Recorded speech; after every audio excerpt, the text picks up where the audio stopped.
Hay un tema que es muy controversial, que es el tema de las cirugías para poner implantes mamarios, que son un cuerpo extraño, y nuestro organismo tiene una reacción inmunológica que se llama reacción a cuerpo extraño.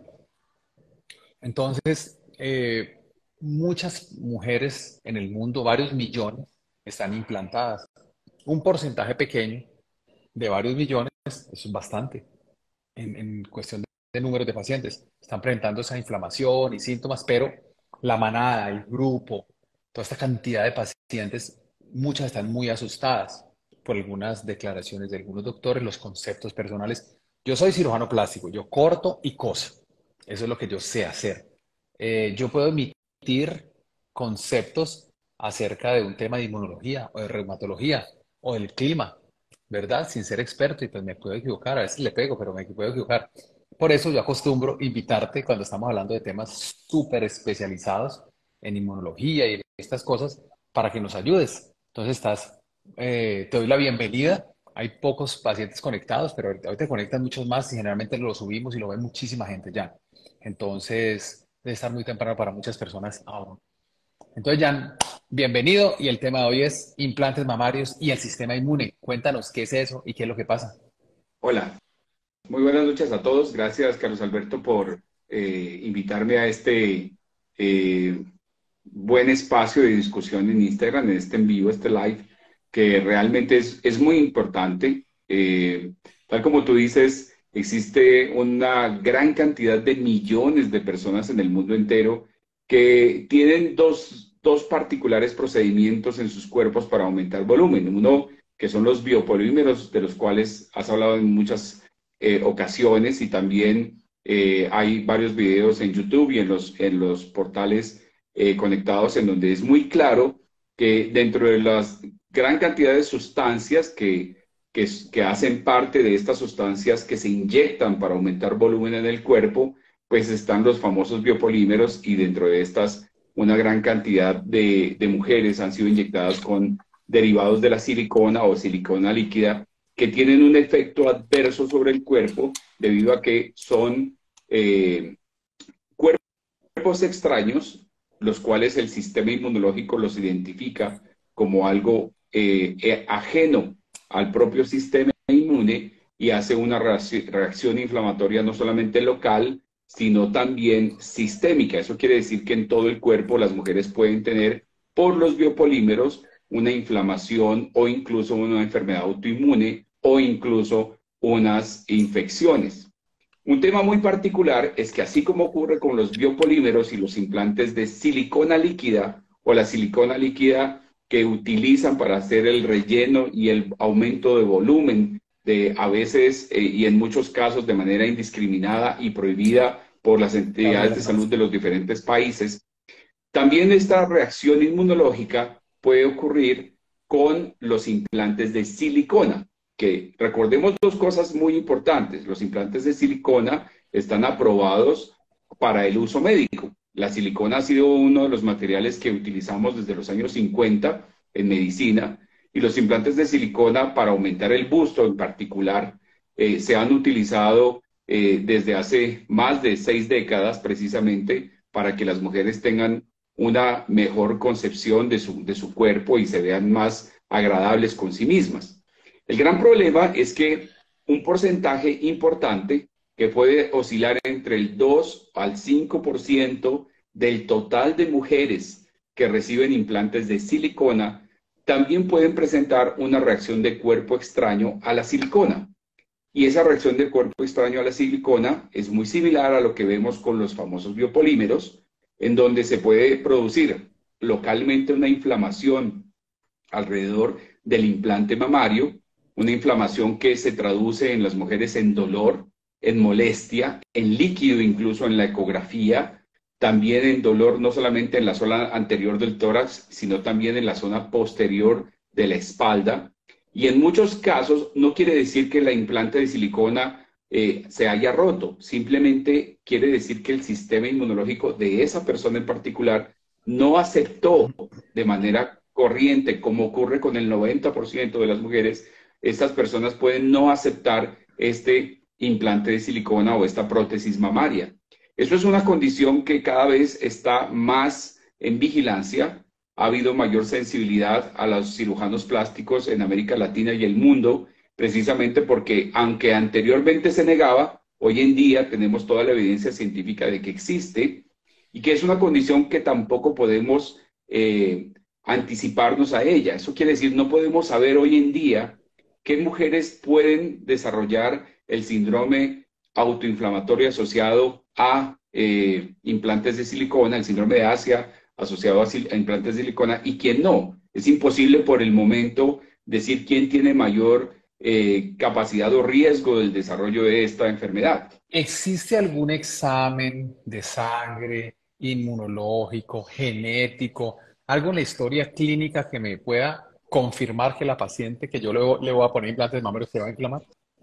Sí, eso es un punto importante y eso es parte de lo que hemos trabajado contigo en los últimos años también, y es entender que hay ciertas mujeres que tienen ciertas patologías que no deberían recibir implantes. Por ejemplo, personas que tengan reacciones de hipersensibilidad, que son aquellas personas que han hecho un fenómeno de alergia, por ejemplo, a un medicamento, o que incluso hacen un fenómeno de una inflamación muy extrema frente a una picadura de un insecto. Es posible que tengan estos fenómenos que se conocen como hipersensibilidad y deberían abstenerse de recibir este tipo de implantes. Pero también existen otras personas que tienen enfermedades autoinmunes, mujeres que tienen lupus, artritis reumatoidea, síndrome de Sjögren, en particular las más frecuentes, que también pueden desencadenar un rechazo, una inflamación o un incremento de la reacción de cuerpo extraño localmente. Esas son las personas que por el momento conocemos deberían evitar como tal los implantes de silicona, además de otras condiciones anatómicas o incluso mamarias que puedan existir. Sin embargo, no tenemos, como lo digo hace un momento, Carlos Alberto, una prueba genética que nos diga estas mujeres van a desarrollar con mayor proporción el rechazo inmunitario o el síndrome de Asia frente al implante mamario. Tampoco tenemos pruebas por el momento, y eso es parte de lo que estamos investigando, en sangre que nos digan exactamente hay un mayor riesgo. Claramente, las personas que hayan tenido, como lo menciono, enfermedades de hipersensibilidad o fenómenos de reacciones de cuerpo extraño, queloides, reacciones de hipersensibilidad a medicamentos, a sustancias químicas, pues son las que uno debería educar para tratar de evitar llegar a una reacción inflamatoria. Una condición muy diferente cuando ya las mujeres están operadas y comienzan a presentar síntomas, que tú también lo has visto después de la colocación del implante, que los síntomas pueden tener un periodo muy variable de aparición.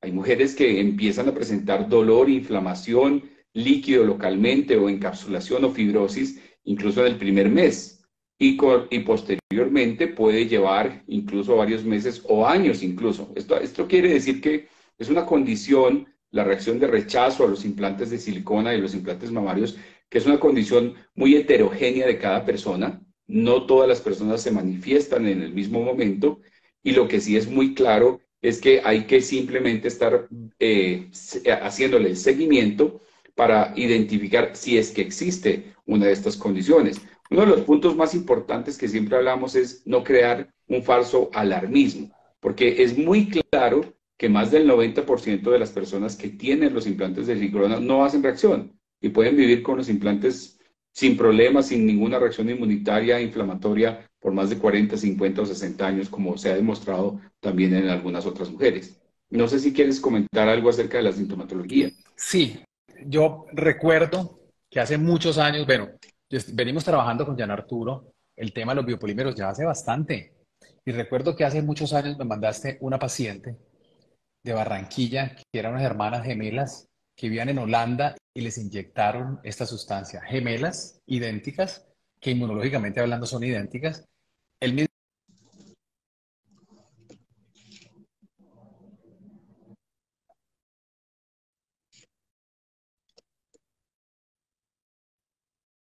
absolutamente nada. Jan, explícanos qué es la inflamación. Sí, ¿qué puede pasar ahí? Ajá. ¿Qué puede pasar ahí? Eso es un tema muy importante y eso habla precisamente de la heterogeneidad y la individualidad de cada persona. Lo que ocurre en ese tipo de casos es que parecería ser que en estas reacciones inmunitarias no solamente tiene que ver la genética, sino también la forma de la construcción del sistema inmune durante la vida. Se ha visto, y esto es algo que tendremos en algún momento que comprobar a través de las investigaciones que hemos hecho en conjunto y también con el Instituto Nacional de Salud de Colombia y las otras instituciones como INMUJER, nuestro instituto y santuario, se ha visto también que puede tener que ver con la microbiota, con la cantidad de gérmenes benéficos que existen en el intestino, en la garganta, en los pulmones y en la piel. No todas, por ejemplo, en el caso de estas dos pacientes que hablábamos hace un rato, son mujeres genéticamente idénticas, genéticamente crecieron en el mismo ambiente, pero en su vida profesional se desempeñan en diferentes ciudades y en diferentes condiciones vive cada una. ¿Eso qué modificaciones tiene? Unas modificaciones químicas y también unas modificaciones precisamente biológicas. en lo que son los gérmenes intestinales, en la microbiota intestinal o en la microbiota cutánea. Entonces, parecería ser, como lo digo, que es una condición muy personal, muy diferente entre cada persona, muy heterogénea, y eso es parte de lo que venimos tratando de entender. Lo más importante es que la sintomatología puede ocurrir muy tempranamente, entre el primer mes o tercer mes, o incluso muy tardíamente, años después, 10 años, 20 años posterior a la colocación de los implantes mamarios. Otro punto muy importante es que se sabe que la llegada masiva, constante de este sistema inmunitario en mujeres que han tenido durante muchos años esta inflamación puede desencadenar que algunas de las células que llegan a tratar de atacar el tejido siliconado de la prótesis mamaria, algunas de esas células pueden transformarse. Y es muy claro y evidente, porque se ha publicado en diversas revistas desde hace muchos años, que una muy baja proporción de pacientes, se calcula menos del 0,02%, puede desarrollar una transformación de estas células que rodean a las prótesis mamarias y esa transformación llevarlos a un linfoma que se conoce como el linfoma asociado a implantes mamarios y es una transformación pues maligna, pero que gracias a Dios ocurre en una muy baja cantidad de personas que tienen Que es realmente rechazo aproximadamente, crónico. si no es lo mismo, aproximadamente la misma cantidad de gente sin implantes que les da ese linfoma, ¿verdad? Ese es un punto importante y lo digo y lo aclaro precisamente porque, tal como lo mencionabas cuando empezábamos, hay una lluvia de información, una infodemia y cada vez más recibimos pacientes que ¿cómo se dice? Pues se llenan de pánico pensando que cualquier dolor mamario asociado, por ejemplo, a la menstruación puede tener que ver con un síndrome de Asia o incluso con un linfoma anaplásico de células B. Entonces, realmente no es así, no todo el mundo lo presenta y generalmente lo que tenemos que considerar es que este tipo de linfomas son muy infrecuentes, pero que pueden existir y para eso se necesitan no solamente el explante mamario, sino también una serie de estudios ya de patología para poder hacer el diagnóstico. Ven, Entonces, ¿por qué yo no? lo, ¿Por lo qué? menciono precisamente, Carlos Ajá. Alberto, porque la idea también es bajarle un poco a esta discusión en redes, en donde las usuarias que tienen implantes mamarios pues piensan que cualquier dolor puede ser o un síndrome de Asia o un linfoma. Realmente no funciona así y pueden estar pues un poco seguras de que no todo el mundo va a desarrollar este tipo de condiciones. Bueno, ¿por qué no volvemos atrás? Vamos atrás en la historia y vamos unos años atrás, en el 2010, cuando presentó el paper, y el 2011, cuando le publicaron el artículo al doctor Yehuda Schonfeld, que es amigo tuyo. Para que todo el mundo sepa que el inmunólogo israelita que acuñó el término síndrome de Asia es amigo del doctor Jan Arturo, profesor Schoenfeld, ¿verdad? Sí, señor. Cuéntanos todo eso, porque es que yo empecé a hablar de síndrome de Asia por Jan Arturo, y yo empecé a hablar de síndrome de Asia en el 2014. Ahora hay una cantidad de expertos en el tema y la cosa no ni ha avanzado tanto, ni saben tanto, ni sabemos tanto. Cuéntanos tú. Bueno, esto es algo muy importante y es que El síndrome de Asia es una reacción inmunológica que se viene identificando hace más de 60 años o 70 años. Y simplemente habla de una reacción de cuerpo extraño que a lo largo de las décadas en diferentes países se han venido documentando.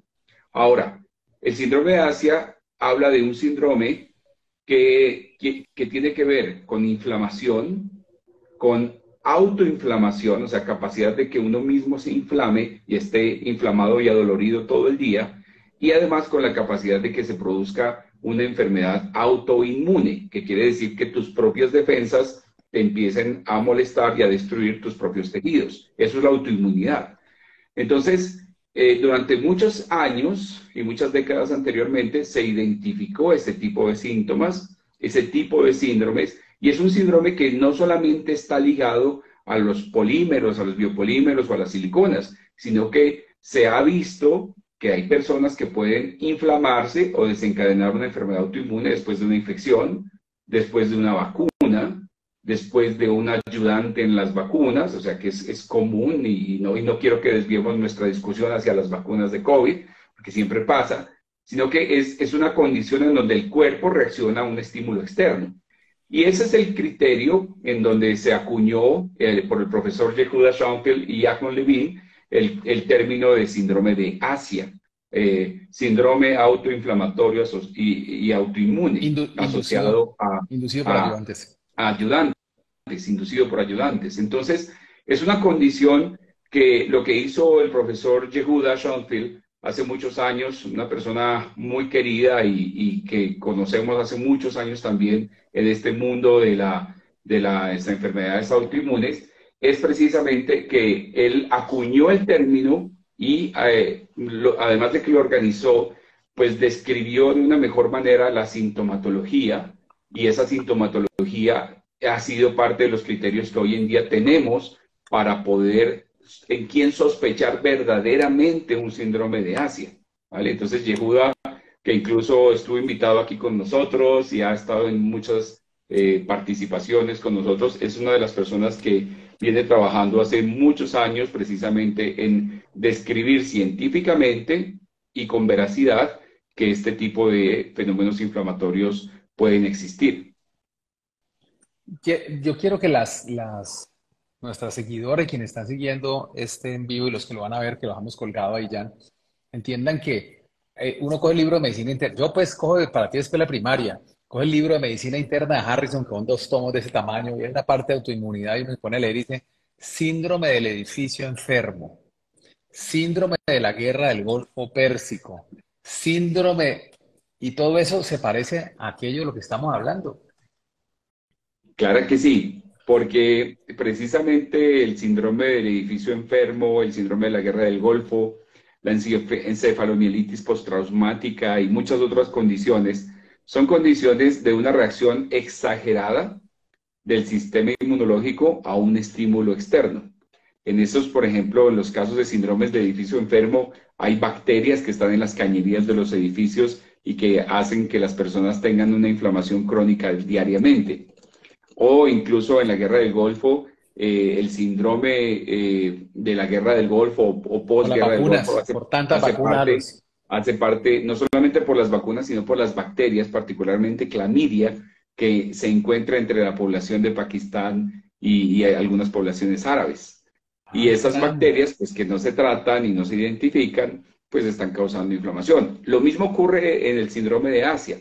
Un estímulo externo que no debería estar en nuestro cuerpo, en las personas, en algunas personas en particular, puede desencadenar esta reacción adversa. Lo que les decimos es que realmente no podemos predecirla. Lo que sí hoy en día tenemos más capacidad es para identificarla, para diagnosticarla e incluso con test de enfermedades autoinmunes mucho más avanzados, como los que estamos usando últimamente, poder de una manera muy precisa determinar si ha habido una aparición de una enfermedad autoinmune con mayor sensibilidad que lo que teníamos anteriormente. Voy a poner aquí en el tintero el test, porque tengo unas preguntas aquí para hacer. y vamos a hablar de este test de enfermedades autoinmunes en nuestras pacientes con biopolímeros, que está muy interesante y es una cosa así súper novedosa que nunca hemos hablado de ella, es súper nuevo y el único que lo tiene en Colombia es el doctor Jan Arturo. Ya te solté la cuña ahí, Jan. Gracias, Bueno, gracias, una gracias, Carlos pregunta. Alberto. Una pregunta. Tú, que me hace una seguidora, ¿las estadísticas del síndrome de Asia están realmente aumentando o solo es un tema que está tomando fuerza mediática? Trabajamos como investigadores anexos al Instituto Nacional de Salud en el tema de biopolímeros para el gobierno de Colombia y también hemos trabajado con el Parlamento andino. Las estadísticas realmente están incrementando. Anteriormente teníamos un subregistro y aunque no tenemos hasta el momento estadísticas reales en tiempo real, datos acuñados de las EPS o incluso de las IPS que atienden a los pacientes, es muy claro que en Colombia tenemos por la mayor afluencia de procedimientos estéticos, particularmente en biopolímeros, tenemos una gran cantidad de pacientes que realmente puede haber diferentes estimaciones estadísticas frente a la posibilidad de que tengan síndrome de Asia. Así que es muy claro que sí se presentan en mayor cantidad y por supuesto tenemos ya baterías a través del Instituto Nacional de Salud y a través de diferentes entidades gubernamentales que nos están dando la alerta, y es parte de lo que contigo también hemos trabajado en el Senado de la República de Colombia, de la necesidad de poder tener esta casuística más organizada. Bueno, entonces es posible que las pacientes están consultando más. Ya estaban, pero están consultando más. No ha aumentado, pero están consultando más.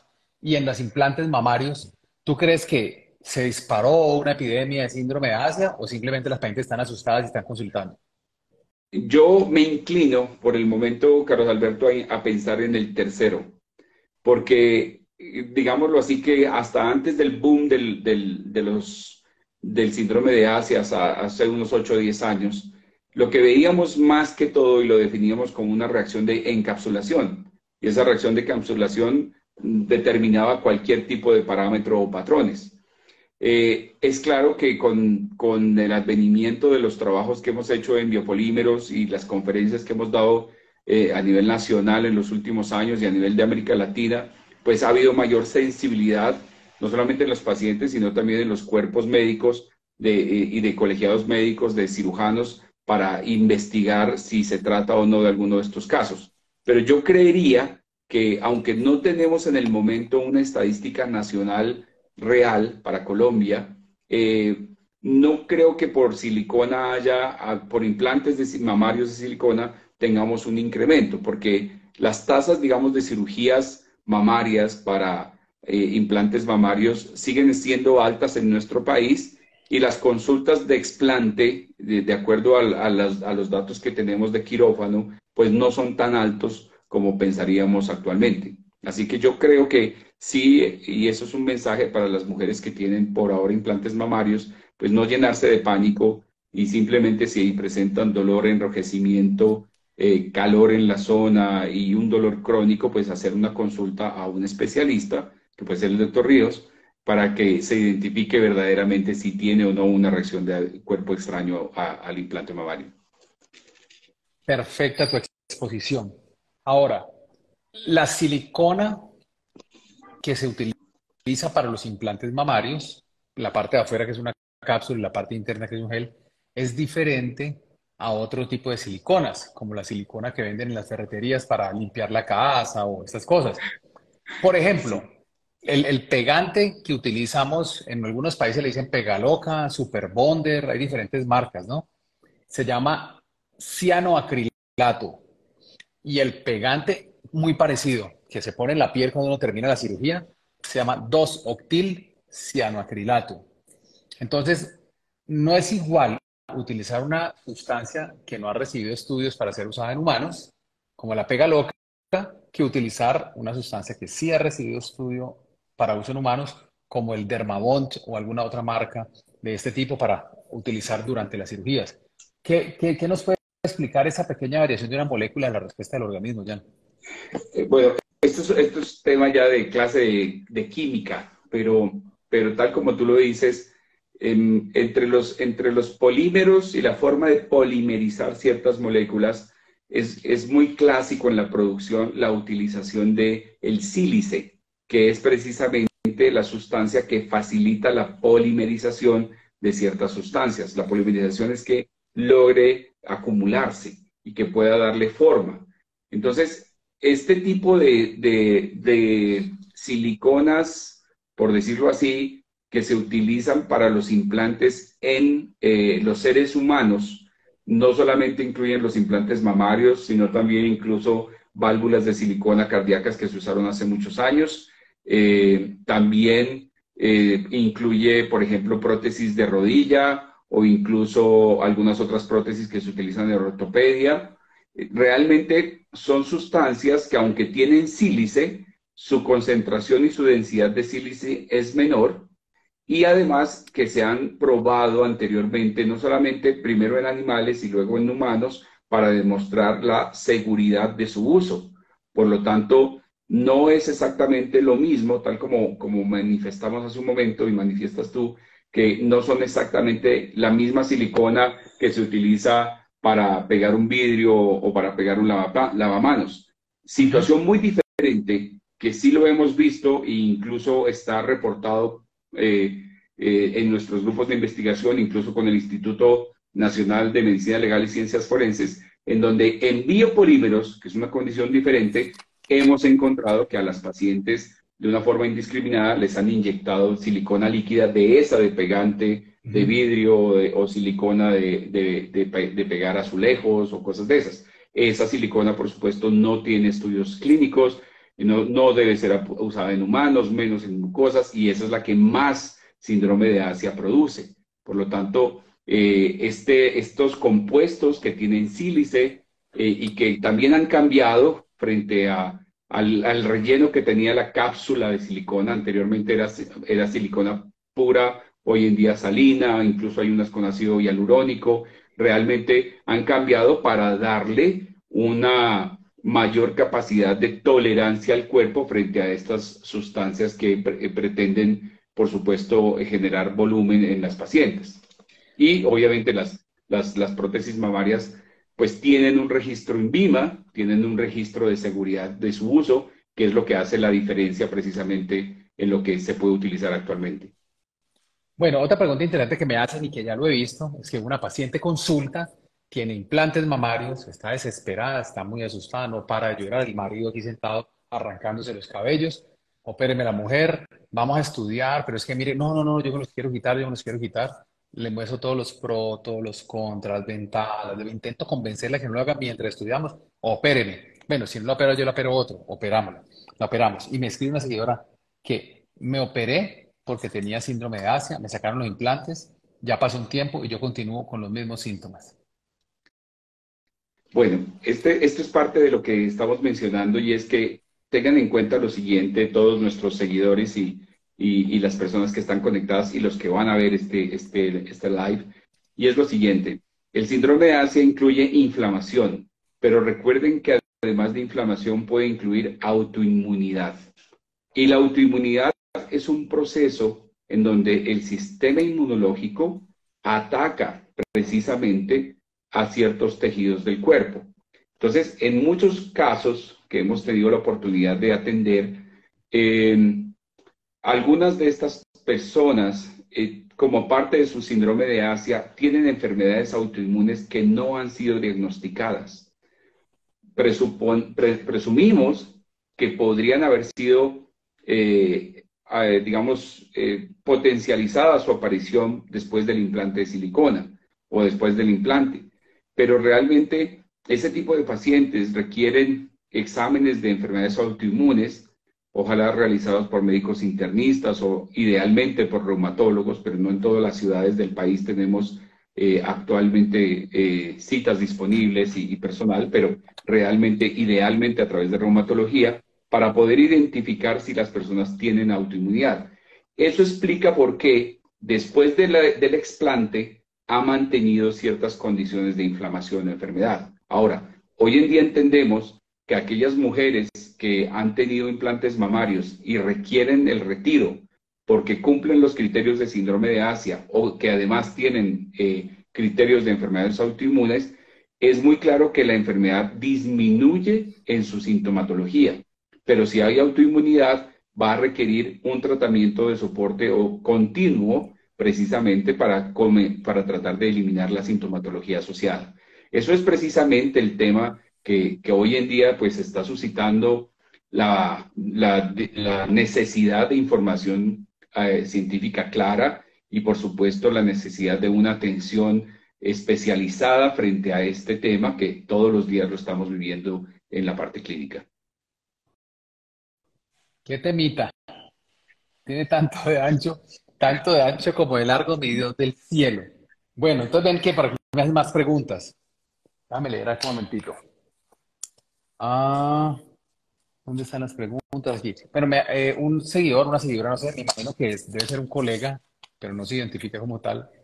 Dice, el estudio ECRI que hicieron el año pasado en Estados Unidos, la FDA, dijeron que son los siloxanos los responsables, y los siloxanos de la silicona los responsables.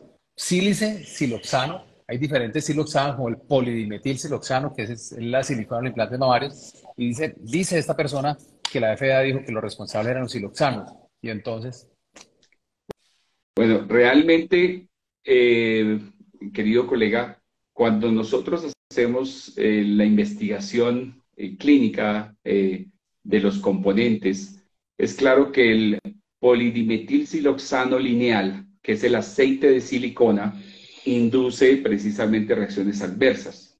Pero los siloxanos que son polimerizados, conocidos como polisiloxanos, que generalmente tienen 3 carbonos y 6 moléculas de agua, también pueden inducir este tipo de reacciones.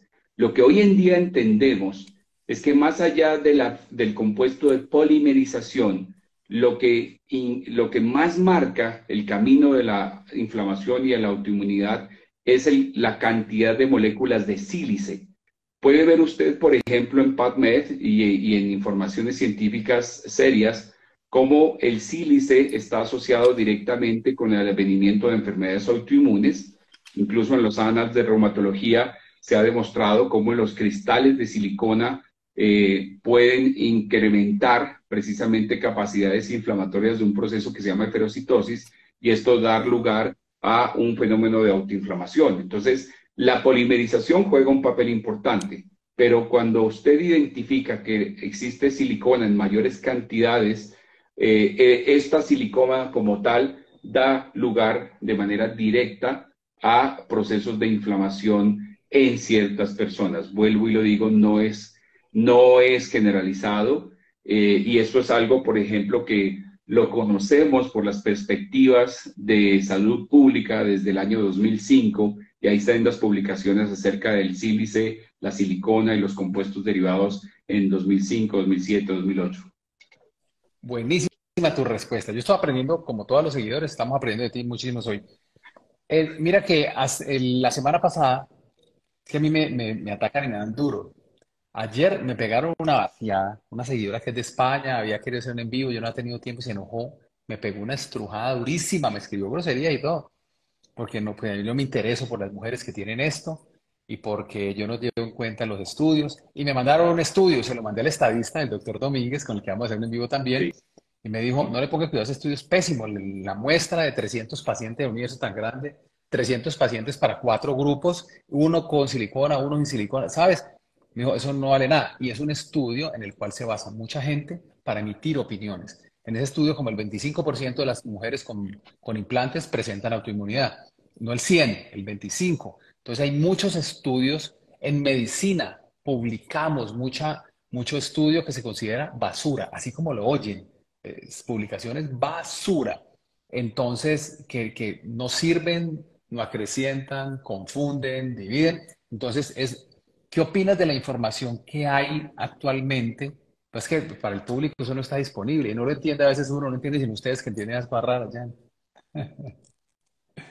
Bueno, mira, realmente yo quiero ser muy claro aquí y es lo siguiente. Eh, Existen muchos estudios de estas condiciones asociadas al silicona. Lo primero que tienen que saber el público es que esto no es nuevo. Realmente las primeras reacciones asociadas a silicona se documentaron en los años 40 e incluso ya para los años 60 en Japón se hablaba de una enfermedad donde se incrementaba la producción de anticuerpos por mamoplastias de aumento con silicona y se llamaba hipergamaglobulinemia asociada a los implantes de silicona. Entonces, estamos hablando de una patología que lleva muchos años siendo investigada.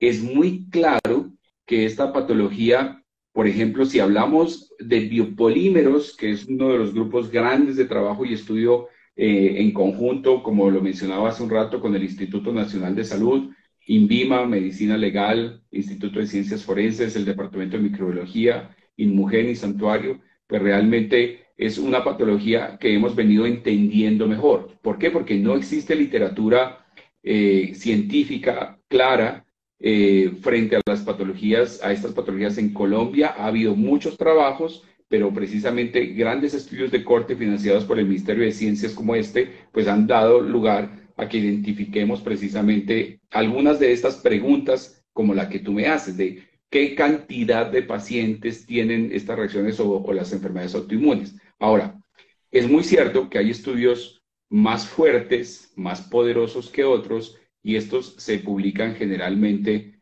en revistas científicas de alto impacto, como alguno que nosotros recientemente publicamos en la revista PLOS ONE, que es una de las revistas científicas más importantes del mundo. Ahora, lo más importante, sin demeritar los resultados de ninguno de los grupos en Iberoamérica o en Colombia o incluso de nuestros colegas que han trabajado en esto, es que esta información se está construyendo. Y claramente en esa construcción de información no podemos generar ni falsas alarmas, pero tampoco sentarnos y dormirnos a decir que eso no existe, y menos desde un criterio personal. Para eso precisamente están los criterios clínicos. Dentro de esto es muy cierto que, y lo pueden ustedes mirar, ha habido muchos estudios que han identificado la presencia de anticuerpos contra los núcleos de las células en mujeres que han tenido implantes de silicona. Entonces, se habla de estadísticas que pueden oscilar entre el 20 y el 50% en diferentes poblaciones. Eso quiere decir que un 20 a un 50% de mujeres pueden tener ANAS positivos, que es uno de los exámenes que hacemos de rutina para identificar autoinmunidad, sin que esto signifique como tal que haya una enfermedad autoinmune, porque para identificar una enfermedad autoinmune, como lo mencionábamos hace un rato, hay unos criterios. No solamente es el criterio del laboratorio, sino también los criterios clínicos y los criterios de ver el paciente, examinar el paciente, analizar el paciente. Ahí es donde está realmente ¿cómo se dice? La pericia y la experiencia del clínico en poder identificar y en hacer ese seguimiento de lo que puede ser la enfermedad autoinmune. Entonces yo creo que hay que ver la información científica con la racionalidad que lo necesita, pero claramente sin generalizar estas reacciones y por supuesto identificando si cada paciente, que ya sabemos es un mundo diferente, con unas particularidades diferentes, tiene o no, o cumple o no alguno de los criterios que actualmente se hablan acerca de los síndromes autoinflamatorios asociados a ayudantes. Perfecto. Es precisamente de eso que yo estuve hablando hace unos días y lo he venido repitiendo, es que debemos individualizar al paciente. Un paciente no debe guiarse por lo que ve en redes sociales, por lo que ve en revistas de sociedad, sino que tienen que buscar un médico que entienda. Ahí me está escribiendo una seguidora que ha ido donde varios internistas y no tienen ni idea que es el síndrome de Asia. Entonces, es una figura que es nueva, que no la maneja todo el mundo, entonces tiene que buscar un especialista como tú, por ejemplo, que entiende muy bien del tema y puede decirle, sí señora, opérese, o mire, lo suyo es otro problema. O sea, si quiere operar, opérese. Si le tiene que quitar los nervios con una cirugía, pues quíteselos. Pero realmente su problema es otro. Entonces, básicamente, hay que individualizar. Yo hablaba esto con una periodista mexicana que es muy activa en el tema de los biopolímeros, un amor de persona. Hablaba de eso. Hay que individualizar el tratamiento, la anamnesis, el examen físico, los criterios diagnósticos para poder encaminar un tratamiento para una paciente, ¿verdad? Y me hablan aquí también. Ah, Aquí quiero mencionar algo, y algo muy importante, Carlos Alberto, que también nos escriben aquí, es importante hacer seguimiento y llevar estadísticas. Sí, es muy importante. y precisamente una de esas cosas que estamos buscando junto con el Instituto Nacional de Salud es que tengamos una ficha de reporte, no solamente en biopolímeros, sino también con otros procedimientos, incluyendo estos posibles eventos adversos asociados a implantes de silicona, y Ujú. una ficha de reporte en donde se identifiquen algunas sintomatologías y podemos, así como llevamos estadísticas de COVID, de dengue, de sarampión, de desnutrición, etcétera, poder tener de mejor manera y tal vez como primer país en el mundo una estadística clara y racional de lo que verdaderamente está pasando con nuestros pacientes. Bien, con nuestros pacientes, nuestra población, que es muy importante. Correcto. Bueno, entonces, desde tu especialidad, ¿qué recomendación o recomendaciones nos puedes dar a nosotros, los cirujanos plásticos, que no entendemos? Deben haber algunos que saben mucho, a algunos como yo que no entendemos, que no dominamos el tema como lo domina un especialista. ¿Qué debemos tener en cuenta los cirujanos plásticos cuando atendemos una paciente que está asustada porque tiene depresión, porque le duelen las articulaciones, porque tiene un dolorcito acá, otro allá, sin minimizar obviamente, que tiene un clásico síndrome de Asia y tiene implantes? ¿Qué es lo que yo debería hacer? Enséñame a mí. A través mío le vas a enseñar a otros, el que quiera lo toma, porque es que no, estamos pisando en cáscaras de huevo, ¿no? Sí.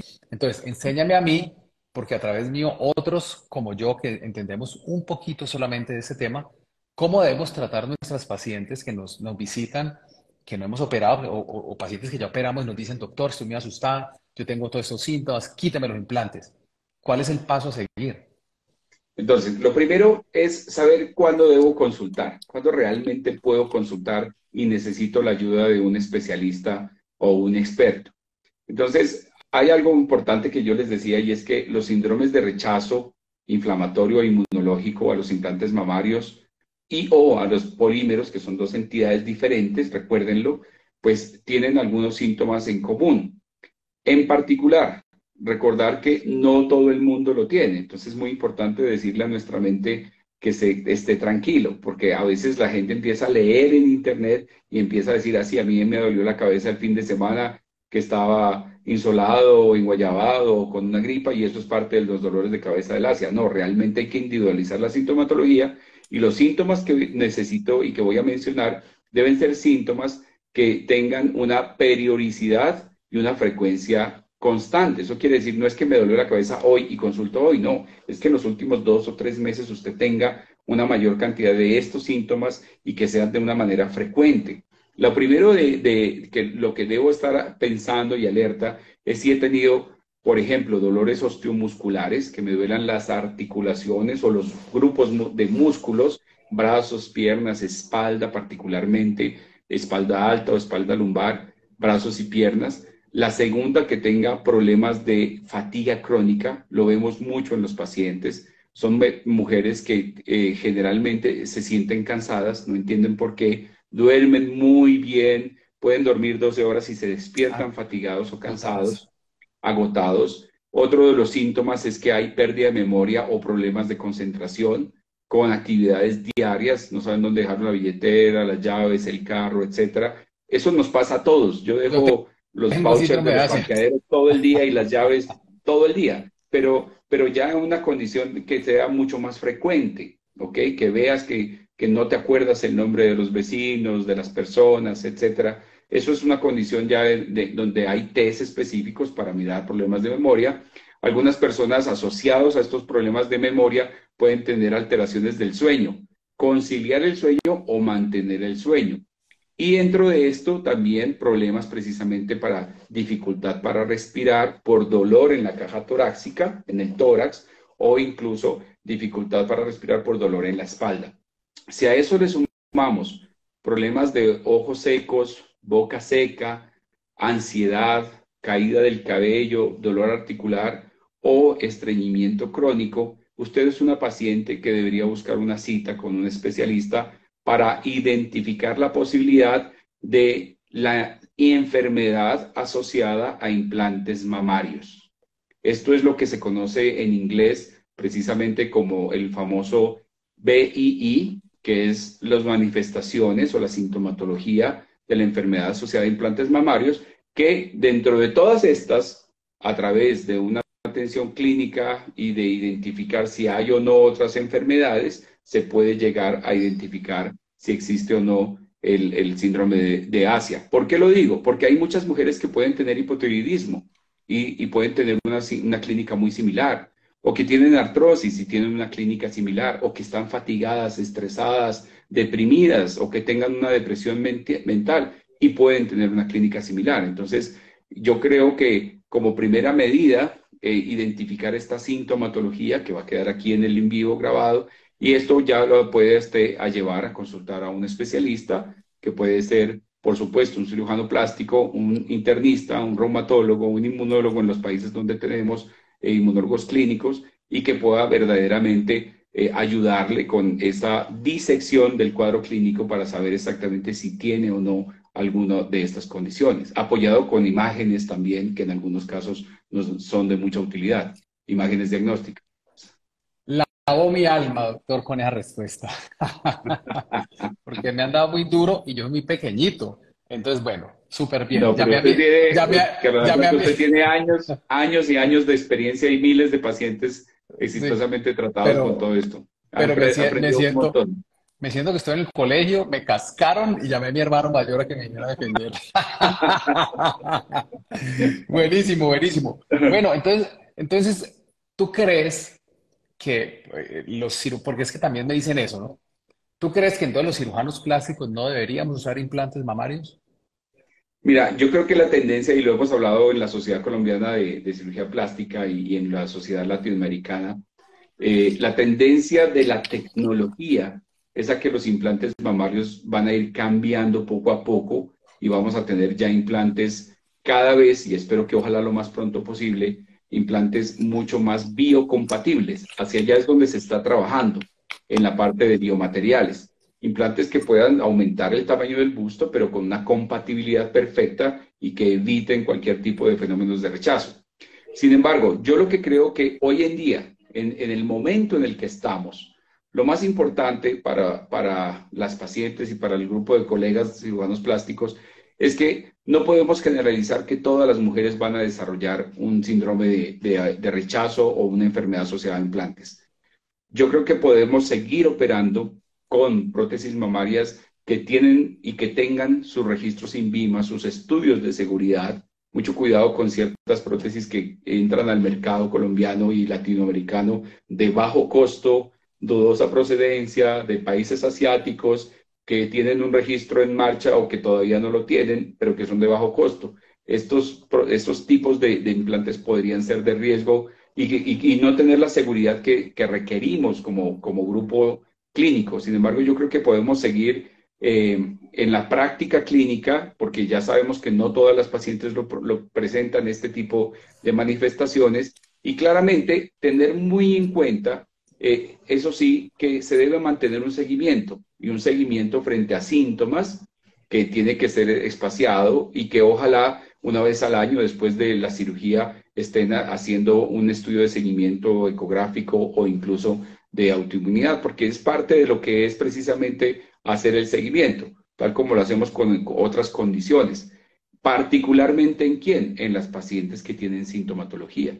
Pero en los que no tienen sintomatología, en las mujeres que se sienten muy bien, realmente no requerimos mayores condiciones de estudio y seguimiento debido a que muchas mujeres presentan algo que se llama tolerancia inmunológica al implante mamario. Y eso es algo muy importante, recalcar que no todas tienen un efecto adverso al implante mamario. ¿Qué tipo de tratamiento le has realizado a pacientes que tienen síndrome de Asia por implantes mamarios? ¿Las has tratado, se han mejorado y no se han explantado? Bueno, realmente ha habido de todo, como lo sabes tú bien y lo podemos mencionar aquí. Hay diferentes tipos de tratamientos. En algunos casos solamente se han utilizado antiinflamatorios comunes para disminuir la inflamación local, aumentando incluso el drenaje linfático de la zona torácica, o en algunos otros casos hemos llegado a tener la necesidad de la utilización de corticosteroides y antihistamínicos, y analgésicos, por supuesto, como parte del tratamiento. Pero yo lo que creo, y vuelvo y lo digo, es que la individualización del paciente es la que nos lleva a tomar decisiones. Y generalmente cuando vemos signos de líquido precisamente intersticial rodeando precisamente las cápsulas mamarias o alrededor de la prótesis, cuando vemos evidencia de encapsulación, evidencia de enrojecimiento, incluso hemos hecho estudios para identificar las células que están en ese líquido y cuando identificamos reacciones de rechazo, pues realmente el explante es una necesidad, por supuesto, sacar la prótesis sin colocarse una nueva prótesis, porque eso sería pues de lo más absurdo que haríamos y lo hacen en muchas condiciones y en muchos casos, pero yo creo que el manejo médico puede ser la primera ruta antes de pensar en el explante. Sí explante cuando hay un dolor intenso, cuando hay autoinmunidad fuerte. Hay varios estudios y varias publicaciones que hablan precisamente del explante mamario y de la mejoría en síntomas después del explante mamario, pero particularmente cuando hay una ruptura del implante,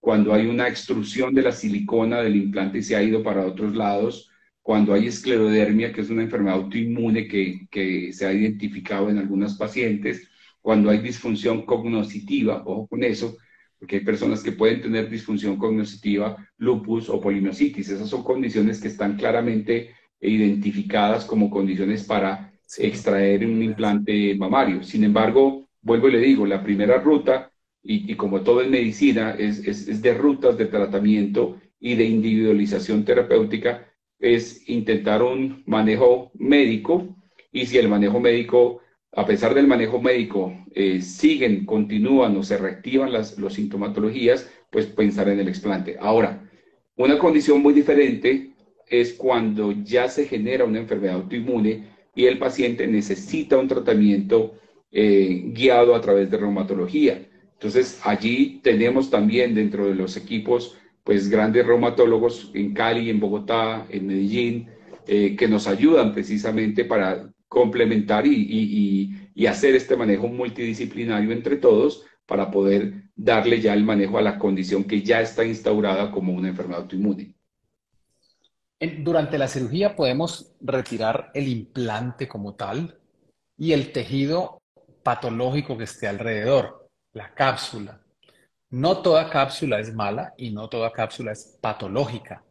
Entonces se popularizó el término explantación en bloque. Entonces a veces hacemos unos videos en los que hacemos una disección que es más demorada y retiramos la... Sale el implante dentro de la capsulita muy bonita, pero es que en bloque no significa necesariamente eso, Jan, sino que es retirar todo ese tejido. Sí, A veces cuando el implante está por detrás de la glándula, por detrás del músculo, está pegado a la pleura, que es muy delgadita, y si uno lo quita el pedazo, pues se produce una complicación gravísima. Y si es del lado izquierdo, pues se ve el corazoncito ahí moviéndose, ¿no? Entonces, ¿qué ventajas le ves a retirar el implante con la cápsula en casos de que la cápsula sea lisa y no esté engrosada o en casos en que la cápsula esté engrosada? Y la última pregunta que tiene que ver con eso es, ¿qué pasa si yo hago una capsulectomía parcial? Saco el implante, saco la mayor cantidad posible de cápsula, pero alguna parte de esa cápsula no se puede retirar. mira, realmente esto es parte de también una discusión que se está construyendo. La remoción en bloque realmente es una técnica, como tú mismo lo dices, pues es una técnica grande, no tan fácil de realizar en muchos pacientes, precisamente por la fibrosis y la cicatriz fibrosa que incluye la parte posterior de la cápsula que está pegada al tórax y la pleura. Esos ya son términos en donde realmente es imposible hacer una capsulectomía completa y se necesita solamente una capsulectomía parcial. Ahora, el tema, a mi criterio, y hacia donde creo que vamos a ir más adelante, es que más allá de hacer una capsulectomía de acuerdo a lo que veamos en el momento quirúrgico, en el acto quirúrgico, es que ojalá pudiéramos llegar a tener más adelante, por ejemplo, estudios de inmunohistoquímica de esas cápsulas. Está identificado que si esas cápsulas están infiltradas de unas células del sistema inmunológico, que son los monocitos, los linfocitos B que producen los anticuerpos localmente, esas cápsulas tienen más tendencia a producir más inflamación local y dejarlas podría mantener y perpetuar la inflamación local de alguna manera. Por supuesto, si se retira el implante, no. Entonces yo creo que hacia allá es donde vamos a irnos moviendo en próximos años. Aquí en Bogotá y contigo hemos hecho también algunos de estos estudios de inmunohistoquímica de las cápsulas, pero creo que por ahora el criterio realmente puede ser abordaje quirúrgico y también los hallazgos macroscópicos que tengas en el momento de la cirugía. Pienso yo que hay que irnos moviendo, tal como lo hacemos con las biopsias por congelación, cuando hacemos cirugías de extracción de neoplasias, para confirmar hasta dónde está el tejido comprometido y poder hacer precisamente los cortes que se necesitan. Y eso es algo que pronto vamos a mostrar también en el tema de biopolímeros. El doctor Parra del Instituto Nacional de Salud, junto con los datos que tenemos de nuestras cortes de pacientes, ya tenemos los datos de inmunohistoquímica de los tejidos y vamos a tener un muy buen, ¿cómo se dice?, material para poder discutir a profundidad este tipo de situaciones que estamos hablando. Realmente esto es algo muy bonito y motivo de orgullo, y es que estamos construyendo ciencia alrededor de un tema tan complejo y polémico a través de los estudios que el Ministerio de Ciencias nos ha patrocinado. Sí, vamos punteando eso en el mundo y tenemos unas cosas muy interesantes. Estamos en fila para que las publiquen, sino que no las podemos decir todavía, pero tenemos unos hallazgos espectaculares. Ya completamos una hora de en vivo. Las últimas dos preguntas. La primera, ¿crees que la vacuna o el COVID pueden ser causantes de una oleada de mayor presencia de síndrome de Asia en pacientes implantadas y en pacientes con biopolímeros? Que lo sabemos que sí. Pues mira, independientemente de los biopolímeros, precisamente algunos de los estudios que se han realizado en el mundo, pues sugieren que cualquier vacuna puede tener un pequeño porcentaje de reacciones inflamatorias. Esto no quiere decir que no las podamos o no las debamos utilizar. Recuerden que estamos hablando en particular del COVID, estamos hablando precisamente de una enfermedad fatal, una enfermedad que mató más de 165.000 colombianos en 2 años y obviamente estamos hablando de que la única manera que tuvimos, más allá del lavado de manos y el uso del tapabocas, para frenar este brote y esta pandemia COVID-19 en el país, pues es precisamente la vacunación, que ha hecho además una diferencia en la cantidad de muertos y de pacientes que atendemos todos los días en las unidades de cuidado intensivo.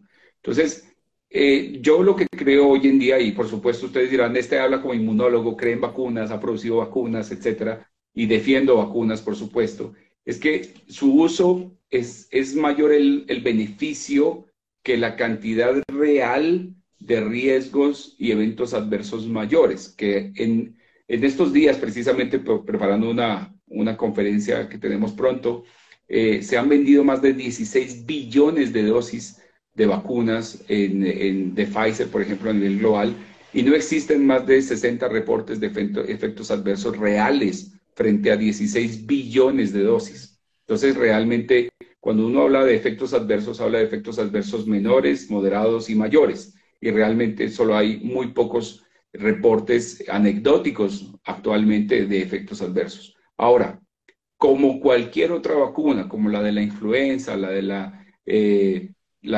del DPT, la del sarampión, cualquier otra vacuna puede producir un poco de inflamación. Pero yo sí creo que en muchas ocasiones se le echa la culpa al COVID, a la farmacéutica, a la vacuna, de la manifestación que el paciente tiene. Es cierto que las vacunas tienen que tener un ayudante para que haya una actividad inmunológica, porque sin el ayudante, la proteína por sí sola o la plataforma vacunal no va a dar lugar a los anticuerpos o a las células que se necesitan para protegernos. Pero yo creo que aunque puede existir los efectos adversos menores inducidos por vacunas, realmente frente a COVID-19 es más lo que se ha popularizado en la infodemia que lo que realmente está científicamente documentado. Eso no quiere decir que alguien no lo pueda haber presentado. Yo tengo pacientes que han tenido reacciones adversas postvacunales, incluyendo autoinmunidad postvacunal, pero hay un tema importante y es que son manejables precisamente a través de medicamentos y que generalmente son transitorias y pueden volver a la normalidad, independientemente de si tienen o no tienen implantes de silicona. Perfecto. Y entonces ya por último, pruebas para saber si tienen predisposición a síndrome de Asia. Vamos a hablar del test que estás haciendo en Inmugen, que nosotros estamos haciendo en Santuario. Son los únicos en Colombia en utilizar este panel de exámenes para establecer si la paciente realmente está haciendo autoinmunidad o es de otro tipo. Pues realmente tratando precisamente de ser un poco más precisos en la identificación de enfermedades autoinmunes asociadas a síndrome de Asia, generalmente en las pacientes que presentan los criterios diagnósticos de síndrome de Asia, que existen criterios mayores y menores, y precisamente dentro de esos criterios que nos permiten eh, identificar si un paciente tiene o no síndrome de Asia, uno de esos criterios dice que debemos identificar la aparición de autoanticuerpos o de anticuerpos contra la sustancia para poder hacer el diagnóstico. Entonces, en ese orden de ideas, en un esfuerzo precisamente con algunas casas productoras de reactivos en Alemania y en Europa, tenemos a disposición hoy en día en nuestro laboratorio de Inmugen y en Santuario en Cali una prueba que se hace en un litro, en un mililitro de suero, en una muestra pequeña de sangre, y es una prueba que nos permite identificar en un screening y muy rápidamente aproximadamente más de 18 autoanticuerpos y que permite identificar anticuerpos que incluso no se hacen en la rutina frente a enfermedades asociadas a autoinmunidad como pueden ser el lupus, las Lupus. enfermedades, el síndrome de Sjögren o de resequedad, el síndrome de esclerodermia o el CREST, la misma enfermedad mixta del tejido conectivo, que es una enfermedad donde el colágeno y los tejidos que tienen colágeno se inflaman, que es tal vez la más común dentro de todas estas. También están unos anticuerpos para la miositis, que es la inflamación del músculo, algo que fue parte de un hallazgo muy importante dentro de los estudios de biopolímeros y que usualmente tampoco se hacen en nuestro país, y un test precisamente para excluir si hay enfermedades reumáticas. Entonces, todo este panel se toma en una sola muestra de sangre, se llama el array de autoinmunidad, y en un bajo costo comparativamente a lo que podría costar cada uno de estos anticuerpos de manera individual, podemos verdaderamente cumplir ese criterio clínico de identificar si tiene o no autoanticuerpos, más allá de hacer solamente unas células LE o más allá de hacer solamente un factor reumatoideo como usualmente lo hacemos en la clínica. Entonces, este es un test diseñado precisamente para identificar estos anticuerpos y esos autoanticuerpos que pueden o no estar presentes frente a los fenómenos de identificación de Asia y que precisamente permiten, como lo explico, si nosotros somos capaces de identificar en la paciente la aparición de autoanticuerpos, pues es uno más de los criterios para pensar en que es alta la probabilidad y la sospecha de que tiene un síndrome de Asia. Este test, pues vuelvo y lo menciono, se toma en ayunas, es simplemente un test que se procesa aquí en Bogotá y está disponible en Inmugen, en Bogotá, y en Santuario Medical Center en Cali. Bueno, Jan, se nos acabó el tiempo.